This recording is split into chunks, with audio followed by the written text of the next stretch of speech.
What's the origin of your username? So it's a play on a tune by SL2 called "ONARETROTIP," Right. which, if you don't know by name, you would definitely know if you heard it. What kind of song is it? What genre does it fall into? It it's kind of like it was like I don't know your age, but back in about 92-ish, it was like the UK rave scene was massive and Prodigy and everything, and there's SL2 were pretty big then. What's that? How does it go? It goes like buddy, buddy, buddy. You would know it Yeah, 100% if you I heard think I it. know I think I know Um, exactly the one you're talking about. Yeah. but it's got like a kind of poppy drum and bassy kind of kick to it. And I don't know really. I don't really remember where it came from, but I remember at the time because I kind of had that name probably at least a year before I started a channel. And I was just looking for a name that was kind of unique and memorable and stuff. And it's quite hard nowadays because there's so many people doing stuff. And I must have just randomly thought that's a cool name one day. And then I just kind of shorten it to, there's no spaces in the word, which confuses the hell out of people a lot. Did me as well. Yeah, and then people end up calling me on a retro trip and all, stuff like that. But whatever. That's your retro drug YouTube channel, right? Yeah, that's it.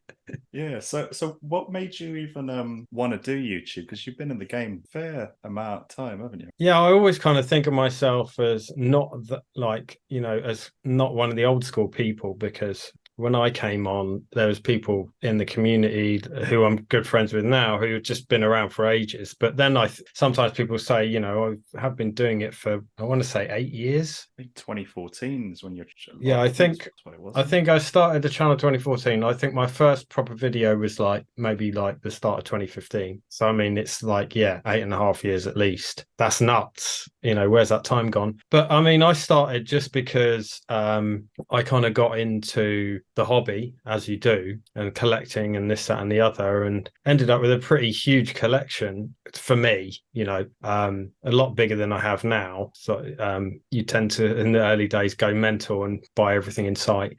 And I just got into that and started watching stuff on YouTube, and you kind of find out, oh, there's this whole big UK community doing it. That's cool. I wouldn't mind getting in on that. And I commented on a lot of people's videos for a while, and I just thought I just want to get involved. It's not really the same just in the comments. I want to make my own videos. So I just started doing, I think I did a video room tour thing, which you saw, didn't you? And Yeah, the Bigger tour, yeah. camera's so shaky because I remember Scott Sega Saturn lad, he wrote on that video, he goes, oh, it made him feel sick. And now when I watch it, I'm like, God, I can't watch this. It's camera's like shaking all over the place. And then I did my second video was like a pickups video on camera. And that's awful, man. Like it's like yellow, everything's yellow. Because I just had this little tiny, really poor camera that I would used to take on holiday, More like an before. action cam type thing. Yeah, it was no, it was like a point and click like pocket camera. It wasn't even like really a video thing. It just had video on it, like really primitive. Back before we had phones that have decent camera. If it was nowadays, I probably would have used my phone. Yeah. But yeah, the like white balance and everything's off. And the worst bit is just when you first talk to a camera, you kind of feel a bit insane. And I clearly wasn't comfortable at that time. But I like watching that old stuff because you know what? Like when you look at your older stuff and you cringe a bit, that's good because it means you've grown. If you weren't cringing at it, then what the hell have I been doing for 8 years? So that's all right to look back on that stuff and think it's a bit cringy. Yeah, absolutely. Like how this is something I ask a lot of YouTubers that do like show their face on camera. Like so on my channel, I've never shown my face because I'm just terrified. Like it terrifies the hell out of me. I think the very first video I did, I remember being at that crossroads thinking, like it's one or the other. Like, am I just gonna be a voiceover channel or am I gonna show my face? And man, I tried recording it a couple of times and I was terrified. Like, how did you feel the first time you pointed that camera at your face? And like had you done anything like that previously, or was that the first time? Like what was No, that journey like, man? yeah, I'd done nothing like it at all. It was pretty daunting. I think it's normal to be scared. But same with anything, you just get used to it. You just got to jump in and you just do a few. And like I said, I watched those old ones and I'm like, man, that's bad. But now I'm like, I'll jump on the camera and I'm not particularly good on camera, but I've got no fear whatsoever talking on camera, because it's kind of like, I was saying, I got into it to meet people, and you do eventually meet people, and a lot of the people who are watching your channel. So it just kind of feels like you're talking to them, rather than at first it feels like you're talking to nobody. That's why it feels weird. I'm just talking to a camera. But now I think, oh, I'm talking to so and so, I know they'll like this, or my mates through YouTube, or people I know watch it. So it just gets less weird. But it's second nature now. No, I just jump on the camera, and I wouldn't think twice about just talking directly to a camera. Yeah. I know what you mean about looking at your older videos, because a couple of weeks ago or something, maybe a couple of months ago, I listened back, and you see like the video quality, the rendering quality, the resolution, all that sound quality, and you're like, who on earth allowed me to upload and export that video? What were you thinking? Yeah. Even I go back just a few 2-3 years and like listen to like the mastering on the audio and stuff, because I never, well, the lack of, because I never used to do that, because I didn't know what I was doing. I never edited a video before YouTube. I never went on camera before YouTube. I never did a voiceover before YouTube. I never did this, that, or the other. And then you have to learn all this stuff. And obviously you're not going to be good at any of it at the start. So then you slowly get better. Like I said, you get better at talking on camera. And then I would slowly get better at editing. And then I'd be like, I want to make my audio sound better. So I'd watch YouTube videos on what you do, like, in Audacity, and I just do a bit of mastering when I record the voiceover, just basic stuff like, compression, and add a bit of bass and treble and all that jazz. But it just makes such a difference. And now I watch videos from like 3 years ago that didn't have that, and I'm like, wow, that sounds awful, man. It makes a massive difference. I started using Audacity about this time last year for the audio, and man, I don't know about you, I use like a really terrible, cheap £5 Amazon microphone, and just running it through Audacity, it's a night and day difference, majorly. Yeah, I've got a Rode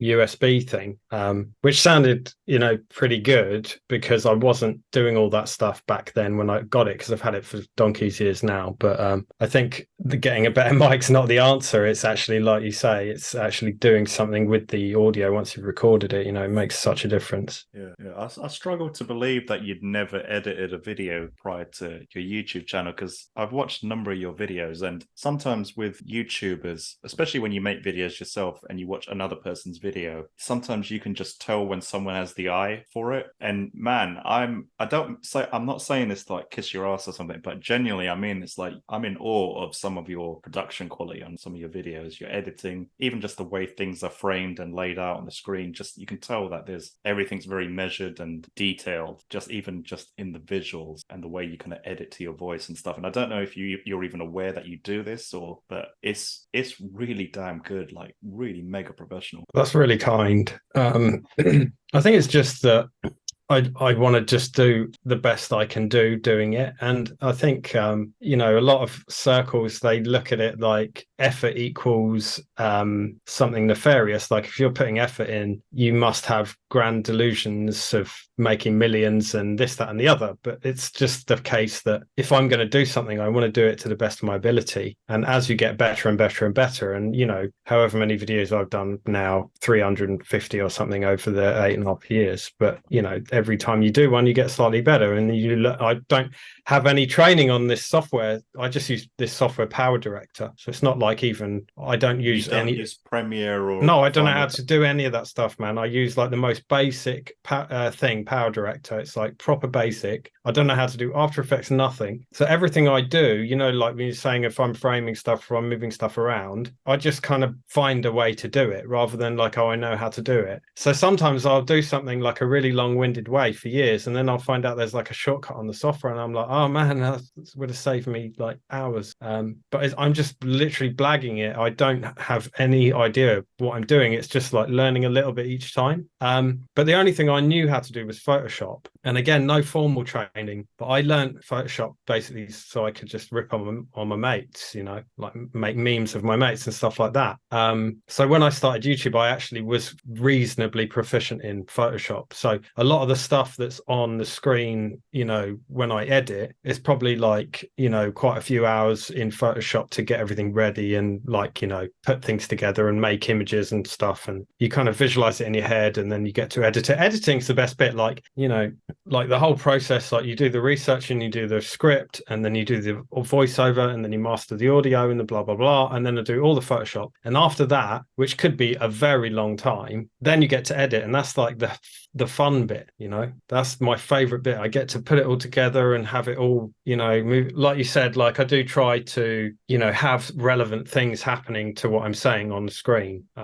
When possible, and it's just fun, man. It's just such a great hobby. Like it kind of, the collecting was really the hobby for me, and then gradually like making videos became the hobby. And I still love collecting all that side of it, but I absolutely love like the actual creative process of it. And like my whole 20s and even into my 30s, I had like no creative outlet, and that was like really something that I didn't realize was missing from my life until I started doing this. And it's like, wow, how do I live without something like that? I think that's really important to have.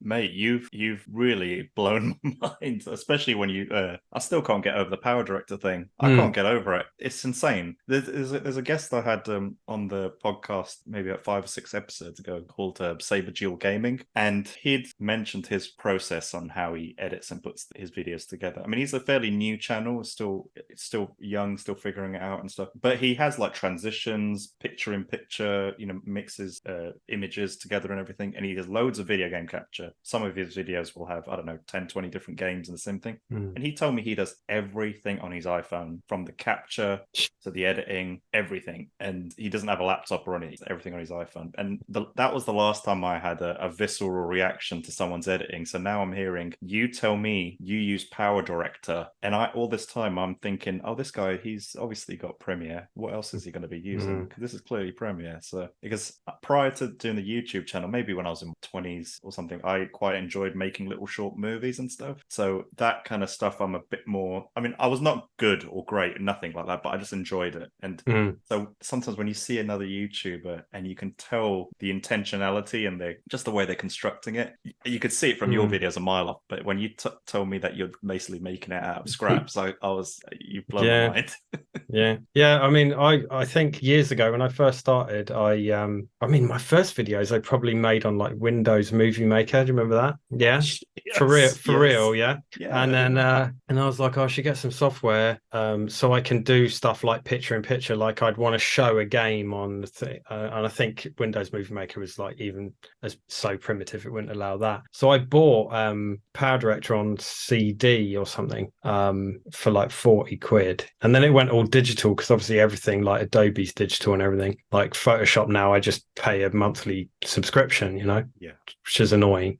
But when they switched, Power Director did like a lifetime license for 100 quid. So I thought I'll just pay that. I paid that like 6 years ago, man. And that'll do me, because if I get something like Premiere, I have to learn all that, it just seems like hassle to me. That's fair play, man. I think if you can use Premiere, then stuff like Final Cut is I think the transition between the two is quite easy. But have you ever, there's one app that a lot of folks go crazy over. I've not used it myself, but they say it's free as well. Something called DaVinci Resolve. Yeah. Are you familiar with it? I'm familiar with it, but it looks quite daunting. I did have a look at it and I was like, is that something I could kind of jump over to? But I think anything that if I was to move on to anything, they're all going to be more complicated, because that would be the point of moving, to go to something that's not so basic. But then it's like, oh man, it's got, there's so much to learn. Like maybe one day, but at the moment, like it does me, Oh yeah. Like, I mean, you're clearly it's doing you. I mean, you're doing it rather. Yeah, and I can still get better. Like I'm still getting better at stuff. Like very rarely I'll make a video and I'm like really, really happy with it. I'm always like, oh, there's a little thing that I don't like, or I'm picking it apart, like really like stuff that probably no one else would ever notice. And it's like killing me, little audio things and stuff. Like if there's like a little pop somewhere or whatever, and it just, and I don't notice it and it goes out, and then I'm like kicking myself. I absolutely hate it. But occasionally you make one and you're just really happy with it, and that's great, Have you ever like spent ages rendering something out and then only right at the end seeing the mistake and then going back and re-rendering it out? Yeah, well, quite often what I'll do is when I do the render, then I'll watch it. And then if there's an error, I will fix it and then re-render it, and then I'll watch it again, because sometimes when you fix the thing, it creates another thing, because Power Director's like, well, janky, you know. Um, so like when I did what's the one I did recently? The Day of the Tentacle one. So that's like, how long is that? 2 hours, 15 minutes. So it's like you watch it, like and then I found a couple of like audio things, and then I have to watch it again. It's like that's 4.5 hours I've had to just do just to like check that everything's okay, you know? It takes ages, man, that stuff. with you'd mentioned earlier about in your 20s and 30s not realizing you needed a creative outlet. What, tell me a bit more about that, because that's, I feel like something I went through in my life as well. Yeah, well, the main reason in my 20s is because I was high for like my entire 20s, you know. Like, yeah, just gone, man. Like pretty much 20s was a write-off. Got really addictive personality, hence the video game collecting. So I was like a big drinker from kind of like 14 to 19, and then I quit drinking entirely for about 8 years at 19. But then I, in my 20s, got really heavily into smoking just every day, every hour of the day. And that's it, you know, it just becomes a kind of all-encompassing thing. And then when I gave up, I want to say I was 30 or 31 when I gave up, just full cold turkey. And then suddenly you've got all this money, because, you know, we're talking spending like 600 quid at least a month for 10 years. Do you know what I mean? At least.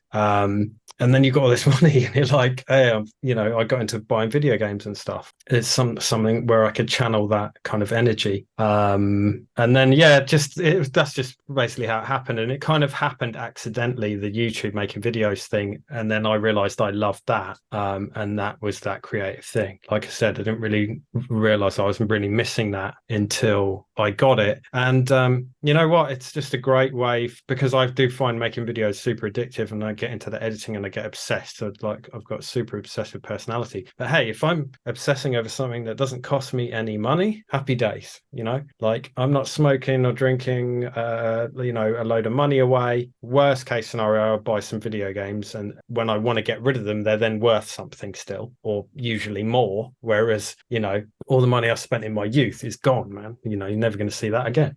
So it's like, hey, I'm happy to channel my you know, obsession into something like making videos. But yeah, I mean, that's like a super honest answer to the question, is why I didn't have that, is because basically I was, you know, being a dickhead, you know. Wow, dude. No, thanks for sharing that, man. Honestly, when I'd asked the question, I had no idea that kind of answer was coming. So that's thanks for sharing. Thanks for opening up. That's yeah. I mean, I've never well, at least what you've purchased now is an investment for you. I mean, I don't know if you have kids or anything, but hell no, never. Never happening. All yours. No, no. We're very happily child free. Good. Good. As long as you're happy, that's all that matters. Got a dog? No, we got a cat. We've had 2 cats now, but yeah, we the current cat we had is now 15, but we adopted her at 12 in 2020, so it was like pandemic. So yeah, we adopted her at 12, and she's like still really lively, like a kitten. It's crazy. So I think we're just going to do that now, kind of adopt older cats, because we had our previous cat had loads of health issues and everything, and he ended up passing away like before he was 9, which is quite young. Yeah, but he was like our little child, you know, our cat. Yeah, it's people without pets don't get it, man. Yeah, I agree. Yeah. My little dog is like, I tell people, she goes through phases. Sometimes she's like my little daughter, and then some days she's like my little girlfriend. It's really weird. I don't have to describe it, but like the crazy affection that they can show. It's yeah, man. So when you're editing sorry, I know we haven't even got to the games part yet or anything. No, I'm just so interested with the video. So it's not often I get to speak to someone who is like obsessed with video editing. Like for me personally, the editing part, if I could offload that onto someone, like just pay someone to do it. I mean, I don't make cash from these videos, but if I could just kind of pay someone to do the editing, that's the bit I find the most frustrating. Really? Like, like the capturing the gameplay footage, or just spitting the script out into the microphone. That stuff I can do fairly, you know, it's fairly low effort, but it's just the editing part. It's just scrubbing through the footage, finding that little bit, trimming it down. So when you say gameplay footage, is this like if it was a review of the game or whatever? Or So if it's all right, so for example, with a game review, I've done a couple of them, like Steam games, like retro style Steam games. And so what I would do is literally play through the entire game and hit record through the entire game. So you got like 10, sometimes you can have 10 hours of footage, or in some cases, I'm never going to do an RPG or Mass Effect type thing, but it can range from about 3 hours, 10 hours, just scrubbing through footage. I mean, yeah. I don't know how you do that. Yeah, I mean, I do that with like if there's like a new Mega Drive coming or whatever, and I'll play through it, and there'll be like, God knows how many hours of footage, and then it is a nightmare too, because like I said, everything I'm saying on screen, I want to show that, so you have to find that exact specific bit of the character doing that thing. Yeah, that is pretty tedious. But if it's other stuff, like if it's not a review and I just need some footage, I just generally ask people, can I use your footage? And they always say yes. And you just give them a credit, Yeah. I mean, I'm not going to like sit there and go, I need these 20 videos or whatever. I'm going to sit and record them. Like, I don't record it if I'm going to do a review of it and I'm going to play it anyway, or if it's something like really obscure that I have here. But just for general, general like random, like I suppose B-roll is what you would call it. If you're in professional circles, which we're certainly not, but for that B-roll stuff, I'll just ask people, hey, can I kind of jack a clip of this? And people are always like, yeah, just crack on, Or there's like what they call world of long plays. They say like, as long as you link them, you can go to town on their footage, although their footage is like usually quite poor quality. But yeah, their stuff always feels like it was recorded in the dial-up era or something. Yeah, I mean, and to be fair, a lot of it is like 10 years old, so like the technology was probably a lot worse for recording those old games. Yeah. With the like asking other YouTubers for videos or using their clips and whatnot, I always get a bit paranoid that if I do that, one day in 5 years' time, they'll suddenly copyright strike me or copyright flag. Yeah, but you got to remember, like, I do hate when people like steal things, like reaction videos and stuff like that. I hate all that stuff. But like when I wouldn't go to someone and go, hey, you've made a documentary or you've blah blah blah, can I jack some of that? Or they've interviewed someone or whatever. But we're talking just gameplay footage, so essentially it's just like a screen of some random Mega Drive game with no audio, because you obviously mute it and you put your own audio on the video. Essentially that could be anyone playing that, couldn't it? It's just a game that like millions of people own. How they're not going to copyright that. You can't really copyright, like, do you know what I'm saying? Like, that would be ridiculous if someone tried to copyright just a bit of gameplay footage, which is why people always say yes. They're not going to go, oh, that's me playing the game. You're not using it. Nobody cares. Like, you know what I mean? Like, same with me. People have asked me if I've done, when I've done, reviews, can I use the footage? And I'm like, fill your boots, As long as they're not like re-uploading my review, I don't care, When you did a Mega Drive review recently with a brand new Mega Drive game, I think. How did you because I think it was a cartridge, like how did you get that video into, like how did you get the game capture into your video? Excuse me. So with my Mega Drive stuff, or pretty much all my stuff, I use an OSSC. So I've got original Mega Drive, goes into the OSSC, that goes into an Elgato game capture, which goes into my PC, and that just records. The quality is good. Yeah, it's like high definition, 60 hertz or whatever. It's like as good as you're going to need.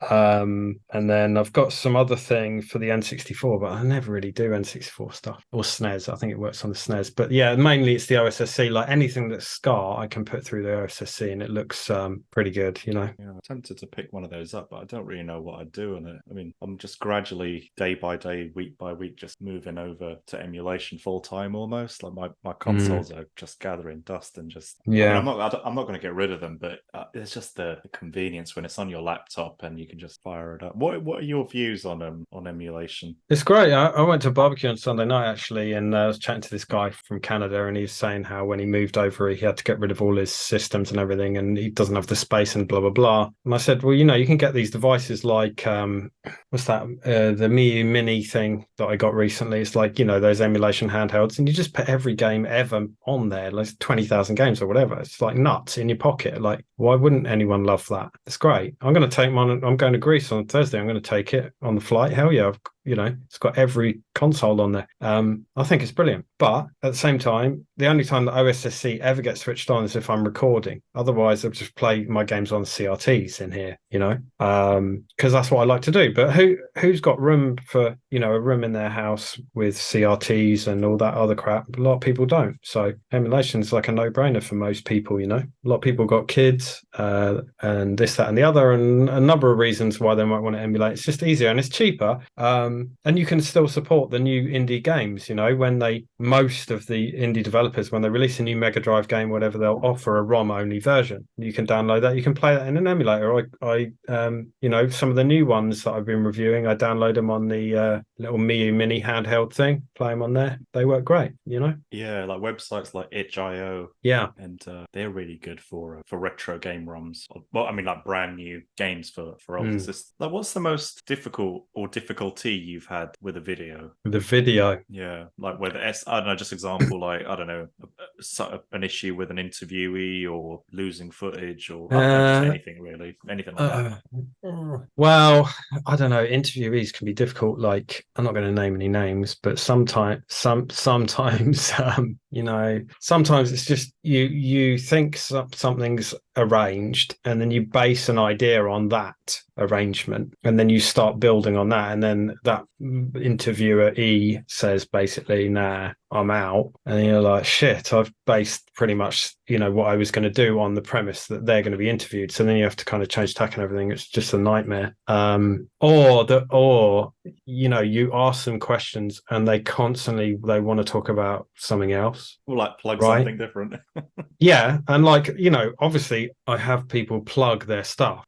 That's the least I can do. But when I approach people, I'll be like, hey, I'm doing a video on X topic. Can I interview you? So they know what the topic is, right? And then I try and talk about the topic, and they just go off when they talk about something else. So I interviewed someone recently, and it was like one of the documentary style videos. And I think I interviewed him for like 45 minutes. And I remember I could use, it was something like 26 seconds, 36 seconds. That's all I could use. And because it was like he didn't say anything about what I was asking him. It's like, this is a nightmare. I might be exaggerating. Maybe it was 2 minutes, but maximum it was like 2 minutes. Yeah. Is it because they were just a bit old and I don't know. They just kept going off on one. They clearly were like, had a pinball going around in their head, and it was just a write-off basically. But generally I don't really have any problems with stuff. I guess it's just trying to do the best with what I've got, really. Yeah, I suppose when you've got an interviewee, then some things are just out of your control, and you have no idea which direction it's gonna go in. I mean, with these pods, I mean, I think I've been very lucky that everyone that's been on has just been a very nice person, and still talk to pretty much all of them. And I really appreciate you even being on. Like, I mean, when I'd reached out to you, I was, because you're like up there, like you're kind of like on the, I don't want to say Mount Rushmore, because that's only 4 heads, but when I think of the UK YouTube scene, like you're one of the dudes. I don't know if you see it that way, but nah, that's kind. But it's just it's just an accident that I have a few more subscribers than some other people. But it's there's no difference. Like, we all got into it for the same reason. We all go to the meetups. We all chat to each other. We're all on the same level. Yeah. There's no YouTubers up in their ivory castle looking down on everyone or whatever. Which some maybe they do think that way, but that's certainly not how I thought. And there's people who are like massive now from when I started out, like way bigger than me, that I still talk to all the time. And I've got mates who had 300 subscribers when I started, and they still have 300, and I'm still talking to them them all the time. So it doesn't matter, like, in that regard. You know, I don't want to be put in some different group because for whatever reason some people subscribe to my channel. Like that wasn't my doing, you know. Do you know what I mean? Like I didn't do anything. They just, people chose to do that. Well, you're a very humble person, or very modest person. I think you did do something. You made some cracking YouTube videos, and people want to come back for more. And you're clearly making a good product. So, well, cheers, yeah. But you know what I'm saying. I don't know why, but I do get a bit defensive on that because I think some people like would use that as a thing to target me. You know. Oh, really? Yeah, for sure. Like that for some reason or somehow I've done something wrong because my channel grew, you know, whereas, you know, most people know that that's not the case. It just happened. I'm still exactly the same as I was when I started out, and everybody starts out somewhere, you know. I'm not following you. Like, why would someone think you've done something wrong if you've grown your channel? That's just doesn't make sense at all. Well, I find that on YouTube, people think you've done something wrong, whatever you do. Like loads of people have rules and they put their rules on it. You know, you got to do it this way. You got to stick to these rules and blah, blah, blah, blah. And it's like, it's called YouTube. You can do whatever you want, you know? I think it's probably because I'm like still a bit new to this YouTube thing that I didn't, or maybe I'm just not that embedded into it. I've not quite seen that side yet. Yeah, and I'm glad, and I'm sorry I even mentioned it because it's not worth worrying about. Don't be sorry at all, man. This is your experience, and it's just I've been around for a while, and you see all sides of it. But you know, like it's just because you said you were surprised they came on. It's like, well, why wouldn't I come on? You know, I'm not saying you said it. I'm not saying you said anything wrong. I'm just saying that's the way I see it. No, you've touched upon something quite interesting because there are loads of people I speak to on YouTube, from YouTube and Instagram, that I kind of met around about the same time I started. We all started. It's weird. It's like a school cohort or you know, a year group in school. Like you all started around about the same time, and you're all still messaging each other or commenting on each other's pictures, and yeah, you're all sweet with each other because you're all at the same level. You all started at the same time. Some have been growing faster than others, some haven't, but you're still all like on speaking terms. You're friendly with each other. And then you know how in school when you look at the year group above you, how they're older and you think they're cooler, and wow, they've probably seen some stuff. So I think that's how when I look at people like you or Slope's Game Room or someone like that, you know, I think, oh, those are the older kids, those are the year sixes or whatever, and I'm still in year one or whatever, you know. It's I mean, did you never feel like that when you started? Were there no like definitely I wouldn't say starstruck, but there's definitely people that I look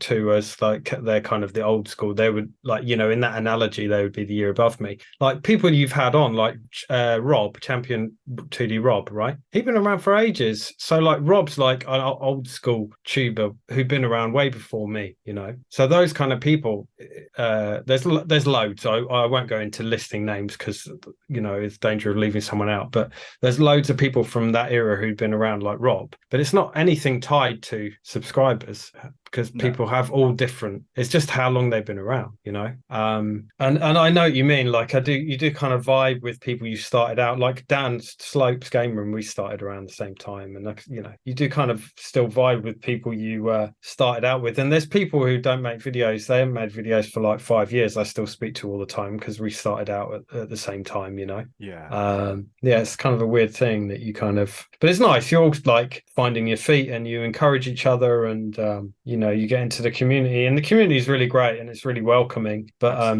it's nice to like kind of not feel like you're the only new person on the block kind of thing, isn't it? So and Lee, he's another one, he's old school, and they were both really welcoming to me, and like they're two people I consider to be very, very good friends, you know. You know, if one of those guys is in trouble, I'll drop everything to go and help him, kind of thing, you know, not just like, oh, they're my YouTube friend, like they're proper mates, you know. And they're both, you know, just such nice people, and they're just great examples of just how welcoming the community can be.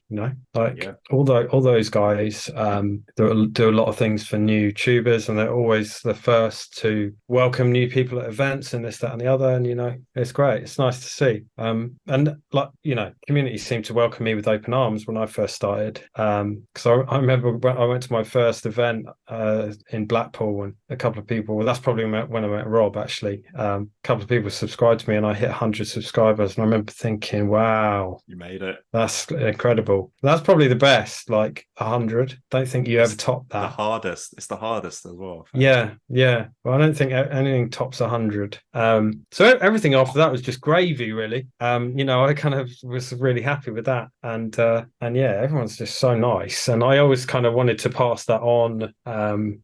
When people come on the scene and stuff, try and be friendly and that. 100%. Yeah. Now that first 100 is tough. Your video the other day was doing the rounds. Your old video where you talk about how much you hate follow for follow, sub for sub. Yeah. That was hilarious, and it felt like even though you'd made it like 7-8 years ago, it felt like it was made yesterday. And mate, I'm gonna say this. I'm gonna be totally honest. I've been guilty of that in my early days. Oh yeah. And, oh mate, yeah, 100%. And but it comes to bite you in the arse big time. Like, because I think I was so eager to make this work. I was just like with everyone, oh please follow me, like a little wimp. Yeah. But the problem where it backfires is you suddenly realize you've got 20 people following you that actually don't watch any of your videos, and the analytics just don't add up. And you're like, but I've got 20 subscribers. Why is no one watching my videos? Yeah, that's it. So it touched a part of my soul, that video. Yeah, I watched it the other day because people started commenting on it. A few, because it was, like you said, it was doing the rounds, and it's nothing like any of my other videos. It's so funny. I don't know why I thought, oh, I'll go off and want to do that, but it's quite fun to watch those old things. Yeah, I want more rant videos off you, mate. I think you tapped into something there. Yeah, but it's tough. Like, it's tough building up an audience and everything, and like everyone's so fickle. Like, a fraction of my subscribers watch my videos, I think, because normally, like, when a video does well, if you look at the analytics, it's never subscribers watching it. So it's just pot luck. YouTube's just like really a lottery, whether YouTube pushes a video or not. Really, it's just totally random. I'm going to stop the YouTube chat there because I'm probably going to bore the hell out of you there. But I'm interested in your retro console history. Like, where did you start off from? I don't really know. Like, my memory of that stuff is terrible, and like I always find it fascinating when I listen to podcasts or watch things, and people are like, "Oh yeah, in Christmas of 1986, I got this." It's like, how do you know that? Are you insane? Like, are you Rain Man? You can remember like what perfume my mum was wearing and everything. Like, Jesus Christ. Yeah. So like, it's really vague, but I know I had a Donkey Kong Game and Watch. That was like one of the first like gaming things I owned. Yeah. And I had a couple of the Sistema handhelds, which are are they those long ones? No, they're Konami ones, the long ones. Yeah, because I remember there's a Green Turtles one. Like Turtles, yeah, I have that one. I had some mates who had those, but the Sistema ones were kind of knockoff ones, cheap ones. So there was one called Hero and Princess, which was Donkey Kong, right? And it was even the flip-up screen. It was like very similar. Although I had a Donkey Kong Game & Watch, that was the only like fancy one I had. So Sistema ones, there was Hero and Princess. There was Vampire Attack, which is some vampire, like some kind of bat game thing. And then I had a racing one, like a Formula One. I don't even know if that had a name, if it was called Racing or something. But yeah, I had those. And, it's like in the UK, like you get exposed to the 8-bit micros. So I had mates who had Spectrum and Amstrad and Commodore 64, blah, blah, blah. I'd play them. Anyone's got a computer at their house, I'm playing it. Don't care what it is. And then we had BBC micros at school. So obviously, there was this push to get every school to have a computer. And Acorn got the contract with the BBC. So we had BBC micros at school, and we'd play stuff like Strikers Run in the what we called the wet room, which was like the painting room where the computer was. But my mate down the road, one of my best mates, had a BBC micro. So that's what I played the most. Like that was really my first love was, I would say, BBC Micro. Just such fond memories of that. I've got a BBC Micro here still, but I just love it so much. And I think it embodies the fact that, you know, you don't need flashy graphics, you don't need this, that, and the other. It's just four colors. It's really basic, but the game's super fun. So that's kind of my real first passion, but it was always playing at other people's houses. So my first thing was I don't know what order these three things happened in, but I know in the early 90s I had an Amiga 500, a Game Boy, and a Mega Drive. Hugely lucky, all at the same time, because I'd asked for a Game Boy one Christmas or birthday because my birthday was in December, so I'd kind of pull my birthday and Christmas present together, so I could get something a bit nicer. So I got a Game Boy one year and I got a Mega Drive another year. And then one day my dad came home with an Amiga 500. Just, it wasn't Christmas or anything. He just came home and was like, I bought an Amiga 500 so I can do work on it. And he never used it. I never saw him use it even once. And I was like, oh my God, Amiga. And, you know, I was kind of aware of what Amigas were and what they could do at the time. And that was just like, bang. Okay, I'm now in love with games forever until I die, thanks to the Amiga. That must have been between, it was, I think the pack we had, it was called Screen Gems. So it had a lot of really bad movie tie-ins, and it was Back to the Future 2, Nightbreed, which is such a weird movie tie-in to give to kids. It's a Clive Barker horror film. Okay, right. And it's very weird. Yeah, it's like a very, very weird. And it had Days of Thunder, which is probably one of the worst games on the Amiga. But it also had Shadow of the Beast 2, which isn't a movie tie-in, but they were like, hey, let's chuck Shadow of the Beast 2 in because we want to show people what the Amiga can do. And that parallax and beautiful graphics, yeah. But even the intro, I remember like loading up the intro to that, and I was like, man, this is nuts. Like, this is the future. Like, it literally cannot get any better than this. But yeah, they only sold that pack, the Screen Gems, from September 1990 to April 91. So it must have been in that window that my dad got it. But yeah, so I was really lucky. That was kind of what I first got at home. So I had played NES and Master System and stuff at mates' houses and a lot of micros. But the first thing I really had at home was one of those. I don't know which came first, but I kind of had the best of everything at once. Gosh, your parents must have loved you. I don't think it was love. I think it was more that they wanted me to be quiet. So if they got a computer and just stuck me in that room, then I wasn't on the streets causing havoc or whatever. Man, I imagine once you got the Amiga, the Mega Drive and the Game Boy probably started gathering dust. No, not at all. I always got the most out of each one. I would play a hell of a lot of Amiga, and obviously you had the convenience of copying games. But there was stuff like, you know, that was just on the Mega Drives, like Sonic. I always got the Sonics, Streets of Rage, obviously, stuff like that. There was loads of stuff that was like, this is just on Mega Drive and I'm going to play this to death. And Toe Jam and Earl, me and my mate would play Toe Jam and Earl like to death. And then the Game Boy, like, you know, you've got Super Mario Land. I had Link's Awakening. It's one of my all-time favorite games. And, you know, that's one of my favorite all-time Zeldas. It's so good. And it would just be a rainy day and I'd sit there and I'd complete Link's Awakening, like in one sitting, just on the sofa, you know. That was the first one I'd completed in the Zelda series. Yeah, my mate had Link to the Past and I thought it was great, but the first one I ever actually owned was Link's Awakening. I remember I asked for it for my birthday in 1993 because it came out like 3 weeks before my birthday. Yeah, it doesn't even have Zelda in it.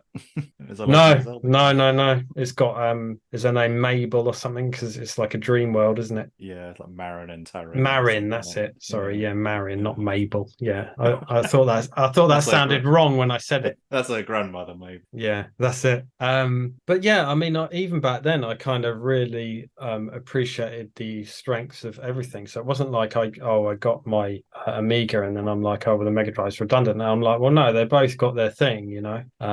That's quite grown up of you, man, especially at that age. Yeah, I guess so. Or you know, maybe I was just greedy. I wanted it all, you know. Yeah. I'm presuming you'd moved on from those after a while. Yeah, I mean, I don't know where and when. We got a PC.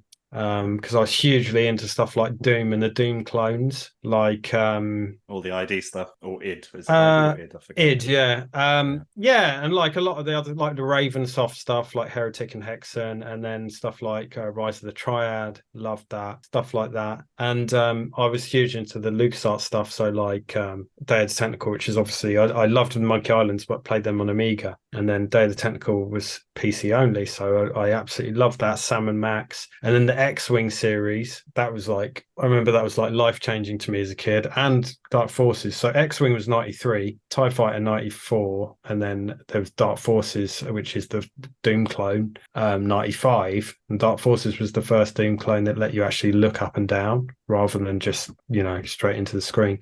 Yeah. But I was a huge Star Wars fan as a kid and still am.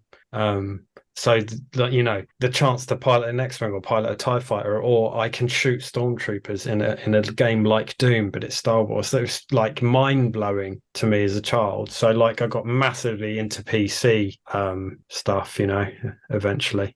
But I can't remember at what point the Amiga got moved to under the bed and the PC dominated. I don't know. Yeah, as great as the Amiga was, like once PCs kind of hit their stride with like I think it's probably around about the time Pentium 2, Pentium 3 came out. There was no going back, I don't think. And I think Doom and Quake definitely like solidified that transition. Yeah, well, Doom came out the same year as the first Pentium, 93. 93. In fact, I made a video the other day about 93, just saying that. I loved it. Oh, did you? Thanks. Fantastic I just love that year, and there's something about it, and it's just something interesting about being that age. And I think a lot of people in the comments were kind of saying, yeah, that age, sort of 12, 13, when you're becoming a teenager, they're really formative years. And I think a lot of us would say the games we played at that age kind of really stuck with us. But yeah, Pentium that year, so that was a really big year for PC, I think. I think what your videos do is they make you realize you got to raise your game, because it's they're so damn good. Just your scripts, the way you speak.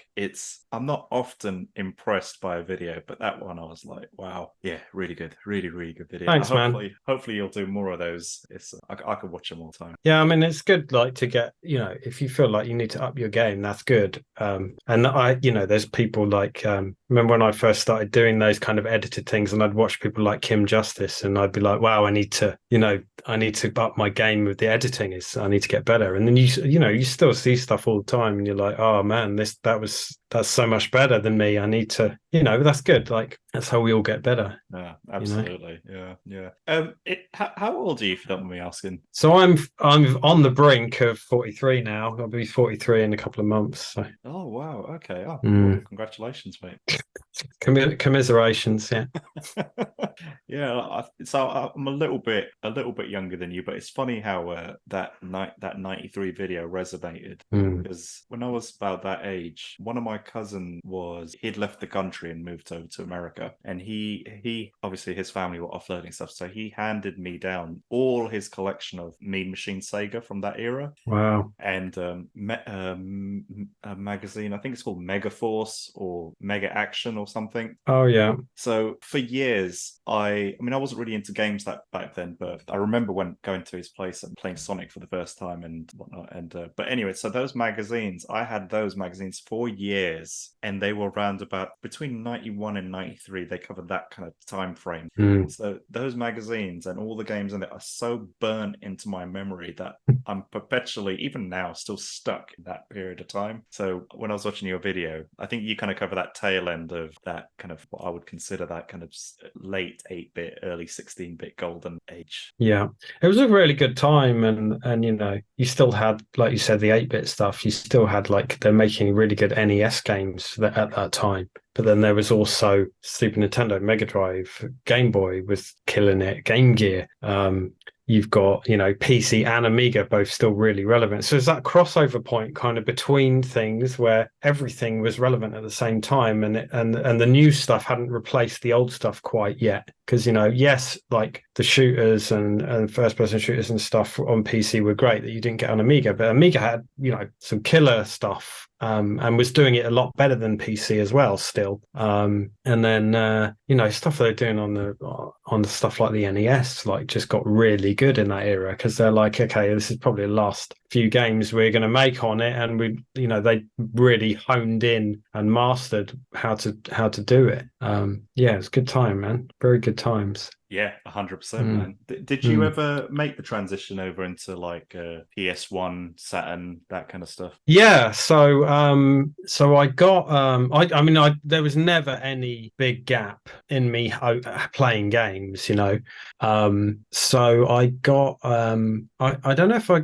want to say I got a PlayStation. It's probably 97. I think when I did my GCSEs I got one. But what we do at my school is whoever had a PlayStation or an N64 is we'd just swap them for like a month, and Really? then you'd swap them again later with someone else. So I think during those 2 years, I had something like seven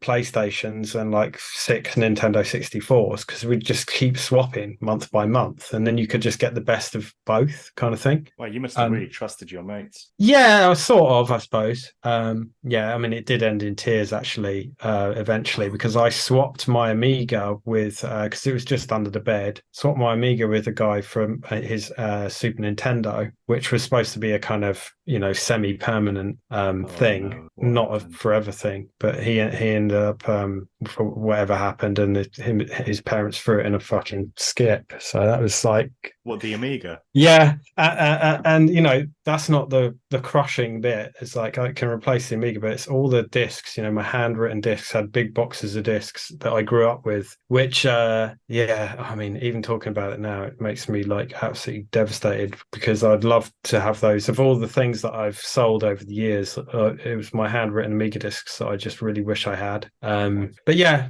anyway, I got to really play a lot of PlayStation and a lot of N64, and that was my, as I said earlier, that kind of era, say 95 to 99 was my big kind of drinking days. So like me and my mates would always just drink and play multiplayer games. So most of the games from that era I play and have fond memories of are multiplayer games. So like, we played a hell of a lot of Street Fighter EX plus Alpha on the PlayStation, Bishy Bashy Special, a ton of GoldenEye and Diddy Kong Racing. So like people talk about Zelda on the N64, and I'm like, I never played it at the time because I was out drinking or socializing, and if we were playing games, it was like all together. We weren't sitting there playing single player games like Zelda.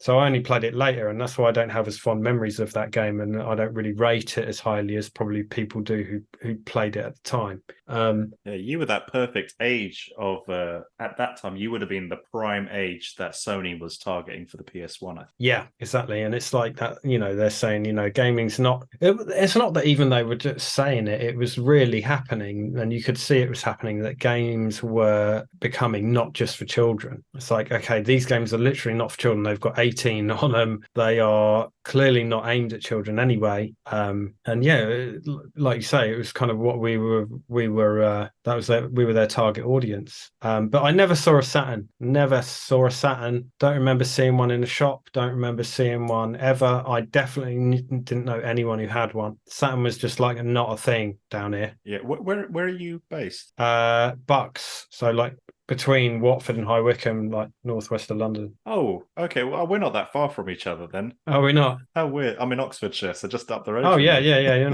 You're not far. Yeah. In my head, I was thinking like you were up near Kent or Essex or somewhere. I don't know why. I don't know why I thought that. No, I'm Amersham, so end of the Met line. So we are on the tube, but we're not in London. Yeah, it's weird. I never saw a Saturn. I love the Saturn now, but more than the other two probably. But I never saw one. Yeah, I saw Saturn quite a bit back then. I remember Dixon's used to have one. Oh yeah, just gathering dust. It just never sold. It was like a £99 bundle, and it came with Sega Rally and Manx TT, and that was the bundle for £99. And I don't know why I really wanted it. I didn't have much interest in PS1 at the time, but yeah, I mean, I'm kind of almost glad that I didn't get it because my parents were broke at the time. So yeah, but I did go back to Sega for the Dreamcast, because that's when I moved out. So I first moved out April 2000. That's the first time I moved out of my parents' house. Yeah, I got my own place, and there was 3 lads, and we had a place, and I had a PlayStation 2, and my flatmate had a Dreamcast. And yeah, man, we just played Dreamcast all night, blazing all night, playing Soul Calibur and Power Stone, stuff like that. Yeah, that was great. No, I was just going to say, I think that was the first time, probably in gaming history, that it was possible to have an arcade in your living room. Yeah, and you know what? Soul Calibur was the first arcade game that was actually better on home console because they added some features to the arcade one, and it was like arcade perfect. And yeah, obviously Dreamcast built on the Naomi hardware, isn't it? So it's really pretty much just a slam dunk porting those arcade games over. It was amazing. But I remember when I moved out, I had this stereo, you know, like a little mini system like you'd have in your bedroom. Yeah. And I had my trusty mini system I'd had since like the age of 12, Panasonic thing. And when I moved out, I was like, I'm going to chuck this in the bin, and that'll force me to go out and buy a proper sound system. You know, I remember I went out, and I think it was Richer Sounds. You know, I've used Richer Sounds for like 20 years plus. Still around, 20, yeah. And I spent a fortune on a home cinema setup and huge floor standing speakers and everything, like proper sound system. And the first thing we did was plug a Mega Drive into it. So even then, like in 2000, I was like loving the old stuff. And I remember we just spent ages playing Streets of Rage, like with a booming sound system. It was awesome. Sounded incredible. Yeah, it was great. Man, I mean, there's I can't remember who I was speaking to about this, but there are, and I suppose I'm slowly coming around to that way of thinking, but there are people that would say that the Mega Drive sound has aged better than the Super Nintendo's sound, and I don't know if it's something to do with the way they process sound differently, because I think the Super Nintendo is mostly sample based with their sounds, and whereas the Mega Drive just comes straight out of that. I don't know if it's a Yamaha chip or something. Yeah, but the sound's a bit different. So I mean, I think people are influenced a bit by nostalgia, but I would say that Mega Drive probably has aged better. There's that guy Remute. Do you know him? His name's Denis. He makes albums on and he's got a DOS album coming out at the moment. But he's done albums on all sorts. PC Engine and SNES, Game Boy, Mega Drive, and you know, Mega Drive 1 sounds the best to me by far. Just something about the sound, it just really holds up, I think. And there's a lot of people composing music for the Mega Drive or in that Mega Drive style. You don't really see a lot of people composing in that Super Nintendo style. I think it's because it's so heavily sample based, and because of that, I don't think the Super Nintendo has its own real identity in the same way the Mega Drive did. Mega Drive had that very distinctive twangy sound where everything sounded like it was a guitar or something. You know, I don't quite know how to describe. It was one of two things: either the Mega Drive sounded like it was like guitar music, or it sounded like farts, like that kind of early, but like funky farts. Yeah. It's got almost like a funk thing going on in the Mega Drive. You know, it's hard to explain. Yeah. But yeah, I mean, I'm sure someone who actually knows what the ins and outs of the hardware would give you a more sensible answer to that, because there must be a reason, like you said, with the chips and everything in the setup. Yeah. Is there like a line of gaming or a period of gaming that you don't cross over to, or do you perpetually stay up to date with the latest console? Well, in terms of what I'm playing, yeah. I mean, what are we on 12th of September? So Starfield came out on the 1st September, and my save file is like 60 hours already. Oh gosh, so you're still up to date? Yeah, mate. I'm like many sleepless nights this week playing Starfield. I'm fully up to date. Like, well, I'm not like a get it all person, but I do have a Switch and I've got a Xbox Series X, and I've got a PC actually here that I edit on, and it's actually reasonably good for gaming, I found, because I'd got a really good graphics card for editing. Oh, what'd you get? I don't know what it is, mate. It's like, I do know what it is. It's like a 1660 Ti. It's not amazing for games, but like for editing, it's like very decent. It's like 6 gig graphics. It's like more than I need, right? Yeah. It'll still play most stuff you throw at it. Yeah, and like, you know, the computer's got 32 gig of RAM or whatever, and so it was just for necessity. I got it for editing, and then I was like, this Xbox. When I got the Xbox, I'm like, because you know you can get the Game Pass Ultimate and you can play games on your computer, and I'm like, I can actually play these these, and I played a ton of Fallout because the old Fallouts, there's like no load times on them anymore because it's so fast. And I'm like, this just changes the game so much because, you know, classic Fallout 3 in New Vegas, and even Fallout 4, you're sitting in load screens all the time. But now, like, it's hilarious. It will go through the door before it even loads the door opening sound. So like you're through the door and then it like plays the sound, and I'm like, it's trying to catch up with how quickly the game loaded. And I've got a Switch, but yeah, I only have PS4, so I'm not going to bother with PS5. I don't think. First time I've actually gone to Xbox. Oh, what made you do that? It's just Game Pass, man, and the fact that they now own Bethesda, and it's like most of the modern games I play is like Fallout and Skyrim, and now Starfield. So it's like Bethesda, you guys. Yeah, like it was a no-brainer, and I like Game Pass. I like the setup and everything. I like not having to buy games. You're okay with the whole digital kind of thing, doesn't? Yeah, I used to really like dread that, but now I'm like, look, I've got enough crap, man. I've got all the old stuff. I want to collect stuff. I'm quite happy to, you know, I have my console. It let me download Starfield before the game was even out, like a pre-load thing. And then you play it on day one. Like, I'm much happier to do that. You know? And yeah, you can't resell stuff. That is like, I suppose, a kind of caveat to that setup. But I'm not actually buying it anyway. It's like a rental, isn't it? Because it's Game Pass. So yeah. That whole, I think as soon as consoles started using the internet, I think in my mind, at least, it kind of killed collecting. At least it's kind of almost anything after the internet it's a bit pointless to collect for, in my view. Like, I'm totally, I primarily game on Steam, and my entire Steam library is digital, as is literally everybody's Steam library. And there's something quite, so I think since I started my Steam account back in the day, I think I've had like 3 or 4 PCs since then. And it's weird how you're literally the games you bought on Steam year one, you can still play 4 PCs later today. It just travels with you. And I picked up sorry, I can't stop banging on about this, but I picked up a Steam Deck. Oh, nice. Game changer, man. I was playing The Last of Us on it just yesterday, and I mean, yeah, it's not like mega, it's not like powerful like an Xbox. Was that not like Sony exclusive, or is it just console exclusive? No, Sony's starting to transition to Steam. Are they really? Mate, Uncharted, Last of Us, Horizon, they're slowly bringing all this stuff out to PC. Yeah, so maybe because I don't have a PS5, but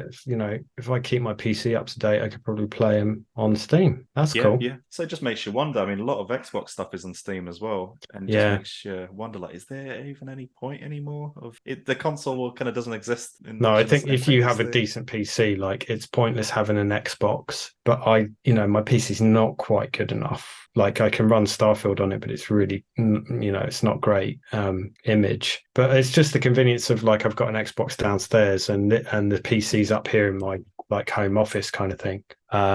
But yeah, I mean, they're going to be dying out, aren't they? Like stuff like Steam Deck, that's like awesome. I was definitely tempted. I put a pre-order down for one, and then they emailed me saying, "Oh, you pre-order? I think you had to pay something like £6, which was refundable." And I was like, "Nah, no, I paid it." And then they emailed me like a year later, like, "Oh, your Steam Deck's ready to order if you want it." And I'm like, "Nah, I don't think I'd use it enough. Won't bother." I picked mine up secondhand, and I did think the same thing as you. And my PS5 Switch are just this PS5 is literally unplugged. Wow. Because in its place I've plugged in a dock for the Steam Deck, so play that on the TV. So you can use them on a screen, big screen, yeah. Oh yeah. So I use like an Xbox controller. Oh, cool. Bluetooth to it, and it's really weird because so when you load up, say, something like The Last of Us, and depending on whether you've got a Xbox, PlayStation, or Nintendo Switch Pro controller Bluetooth to it, the glyphs on the Steam Deck, all the buttons will change according to which controller. So it'll literally show a PlayStation triangle or an Xbox. Oh wow! And yeah, it's I mean, that's in the main Steam menu, the actual operating system. But some games, if they've kind of embraced Steam Deck, they'll change all their glyphs over to those games as well. That's awesome. Yeah, dude, I know I've taken up a lot of your time today, man. I've got one last question for you before I let you have your evening back and your freedom back. All right, so something I ask everyone that's on the pod. So you've just been sent to to a desert island, and in your luggage, you're only allowed to take 3 consoles with you. And with each of those consoles, those 3 consoles, you're allowed 3 games on each of those consoles. And you ain't coming back to mainland for like another 10 years. So what does On a Retro Tip take with him? How long do you say I was there? Let's say 5 years. Let's say a year. I'll give you a year. You're there for a year. Yeah, well, a year. 3 consoles, 3 games each. Yeah, so that's total 9 games. So I would definitely take like a modern console, and I would take Fallout 3, Fallout New Vegas, and I was going to say Skyrim, but actually I think might take Starfield now, looking at how much content you would get out of that. So I'll say that Fallout 3 and New Vegas, and because I can play them hundreds of hours, let's say Xbox. And then I would definitely take. I got to think of like, there's loads of games that I'm thinking like, they'd be like my favorite games, but how much realistically time am I going to get out of these games? You got to pick games that are like, meaty, long things. Oh man. Which meaty long things will you take with you? Yeah, it's so hard. That's such a difficult question. I mean, I'd have to take a Mega Drive, wouldn't I? No, this is like, do you know what? Like, the problem is, it's like, it's kind of like picking favorites. So, like, if someone says, "What's your favorite?" and then any word, my brain like shuts down. Like, "What's your favorite food?" Brain goes, because like my brain's like, having favorites doesn't make sense, right? So I don't have a favorite anything. So like my brain goes mental, and then I'm trying to think logically, like, what's going to give me the most time? And I'm basically ruining the game by my brain being tired. Oh, GoldenEye N64. So I'd have to take GoldenEye. So I need 2 other N64 games. GoldenEye I played to death, man. Well, you must have done. You made an entire documentary about it. Yeah, I still play that game so much. When it came out on the on Xbox, I got the what do you call it when you get all the things, 1000G or whatever, all the trophies. Yeah. So I definitely, I'd take that. I'd take Diddy Kong Racing. I love that game. It's got a really good single player mode, whatever they call it, where it's like I think it's called adventure mode or something. Mm-hmm. I'll rate that above Mario Kart 64 to be tough. Oh yeah, me too. Yeah, it's really good. And it's really tough to like beat the adventure mode, doing all the stuff. It's really difficult. You get like bosses, you got to get, defeat the bosses. So I'd definitely take those 2. N64. Oh man, I hate one this. more last N64 game. I hate this. I'd probably take you know what, I'd probably take Ocarina of Time, not because it's one of my favorite games, but because probably it's quite a decent amount of gameplay, and give it another chance. So I have given it a few chances, and I normally just I'm like but yeah, what, or maybe, do you know what, Majora's Mask, maybe I should take that. I never actually played that one, although I have owned it for 8 years, but never actually played it. Fair play. Last console. Oh Christ, last console. It's going to be a computer. Can I take my Amiga? It's got to be Amiga. It's got to be Amiga. It's got to be. Fish out that skip. Take it with you. Yeah, take out the skip. I would take. Monkey Island 2, Syndicate. Love that game. How many hours do you reckon you'll get out of Syndicate? Well, I don't know. I can complete it really efficiently now. Because I played it 6 months, a year ago, but on PC, and I completed it in not that much time. But it is hard. Like, there are quite a lot of missions. But you're just good at it. You're just used to it. Yeah, I'm just pretty good at it. But you got to have some filler stuff in between the in between the long ones, and then maybe Cannon Fodder. I'd take Cannon Fodder, I think, because I still play Cannon Fodder all the time, and there's just a sudden spike in difficulty, and it's just so hard. Like, I always get stuck on this one mission, so I would like a chance to have another crack at that. I wonder if there's a remaster for that, or a modern version of that. I think the first time I played it was on the Mega Drive back in the day. I never touched the Amiga version, but I remember enjoying it. Yeah, it's really good on Amiga and PC with a mouse. I don't think they remastered it. I think there was they tried to make like a spiritual sequel to it or something, but I don't know if remaster exists. But I think the gameplay really holds up still.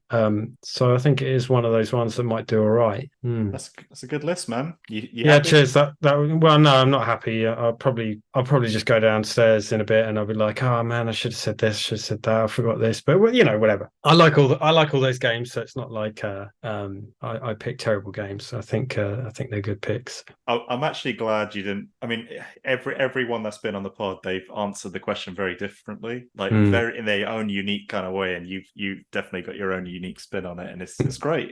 Everyone's had their own unexpected twist and whatnot, so I appreciate that. Where can people find you? What should people be contacting you for? What? They shouldn't. No. Well, I mean, people can follow me on YouTube or Instagram if they want on a retro tip. Yeah, if you want, you can have a look at my videos. My Instagram is very much just me posting random stuff. It's not like gaming stuff. There's a bit of gaming stuff, but it's all the other stuff in my life, like whatever's happening, plants and traveling and stuff. But yeah, if you like videos on old games, then I might have a couple of videos you might like. But there you go. Thanks for having me on, man. No, mate. The pleasure's been all mine. Yeah, it's been nice to meet you. It's been an honor to meet you, mate. Oh, that's kind. Thanks.